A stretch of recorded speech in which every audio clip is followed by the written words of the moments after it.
team. Interesting there to see Neymar bagging the player of the season at in the French League One.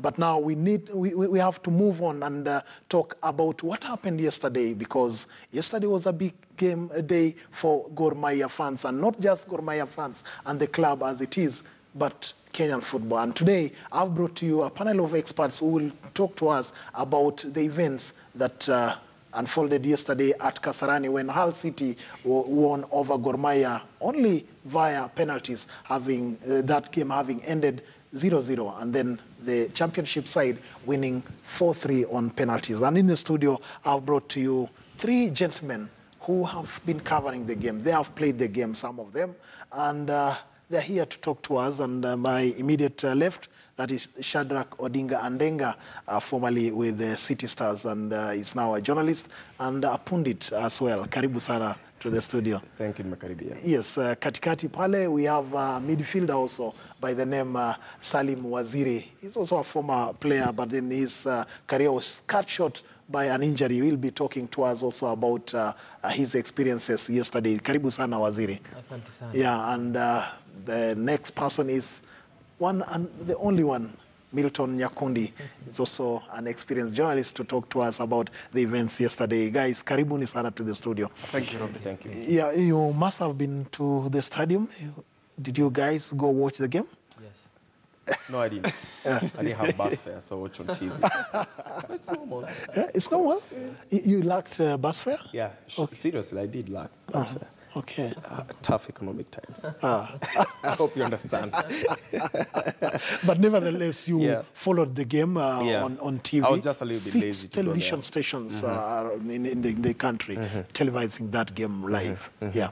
Yeah, it was amazing for once to see. You know, I normally criticize Gor Mahia, a club that boasts of over 4 million members, and big games like when they host Tusker at Machakos, only 112 people show up. Yeah. So it begs the question that, did we really go to watch Gor Mahia, or we were just thrilled by the fact that Europeans came on Kenyan home soil? I think, to me, that is the big question. The last time Kasarani filled that much, Yes.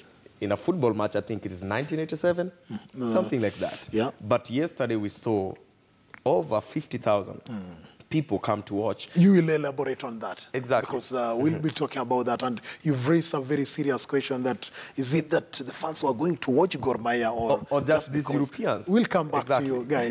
Karibu sana Waziri. Yeah, Yeah. thanks. Is it, are you minister or just the name Waziri? It's just a name. Okay. When I came to the world, I found it on me. It was a tag I found on me. So yesterday I got a chance to be in the stadium, and in my opinion, Gor Mahia were brilliant throughout the day. And one person that I really enjoyed watching on that game was Francis Kahata, because he bossed that midfield all evening long. And what they're trying, Dylan Kerr is building a legacy here, something that will be talked about for generations to come. And in my opinion, yesterday again, it was just lovely to watch those Lovely. boys. Yes. Lovely. Milton, what did you make of the day? Well, I was lucky to be in the stadium, and Lucky? Lucky because I mean there would be a situation that I couldn't be there, but I was lucky to be there. You also didn't have bus fare. That is neither here nor there. But I think what is important for me is that, yes, I would agree with Shadrach that is a legitimate question to ask.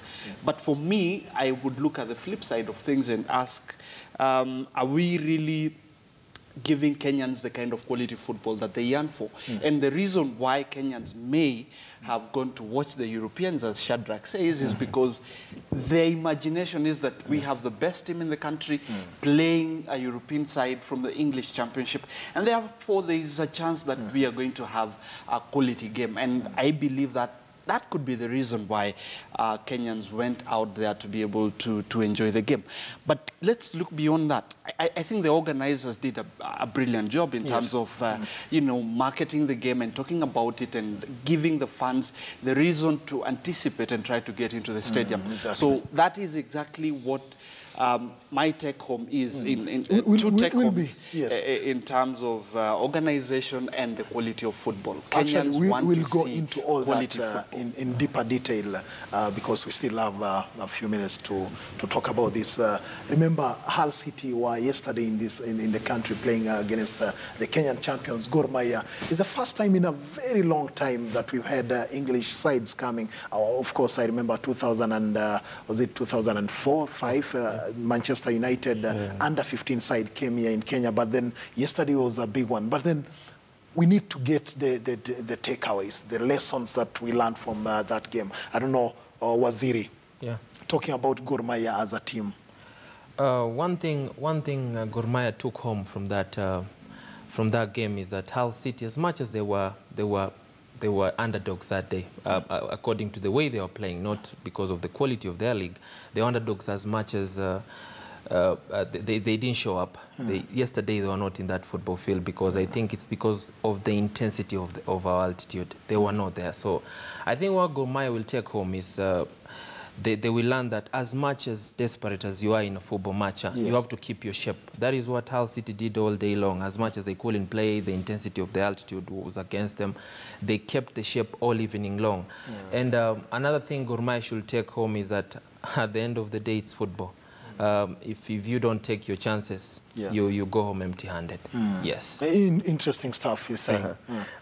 Pretty much. But for me, when I watch these European teams, not much on the formation of play, not much on how well they can win. Trust me, a 4th division side can come here from Europe or Spain or wherever and beat a Kenyan first tier. But what I think we should be looking at the organizational point of view, a 50-year-old club like Gor Mahia, what do you own? A matatu? We should be having our own stadiums. We should be able to pay people to work within our organizations. You know, that way we can develop not just football at the institutional level, but we can develop football at the country level. And when we do that, Harambee Stars will be amazing. Yeah, we'll talk about Gor Mahia, how they've shaped themselves into a position where they can challenge for trophies here and there. But just before we take a short break, your takeaways in terms of the technical aspects of the game. What did Hull City show Gor Mahia? Well, I honestly think that Hull City were technically above Gor Mahia, and that is the reality of things. When you look at the quality of the squad that they had, Fraser Campbell was the most senior player in that team, which therefore largely they are playing in high altitude. I mean, in conditions that they had no opportunity to acclimatize. I have a feeling that technically they were better. Gor Mahia, with their first choice, their best squad out there, and they were able to only get a draw. I do believe that we still have a long way to go in terms of the technical ability when you consider the number of chances that Gor Mahia had, and they couldn't We'll come back to that, and remember, we are discussing about the Gor Mahia Hull City game, the takeaways from that game. And remember, when we come back from this short break, we'll talk about how Gor Mahia have shaped themselves up to be in the position they are, because in Africa we say that the sun always shines on those who stand before those who are kneeling, and Gor Mahia have stood before everyone else in Kenya. Let's take this short break, and when we come back, we continue with this discussion.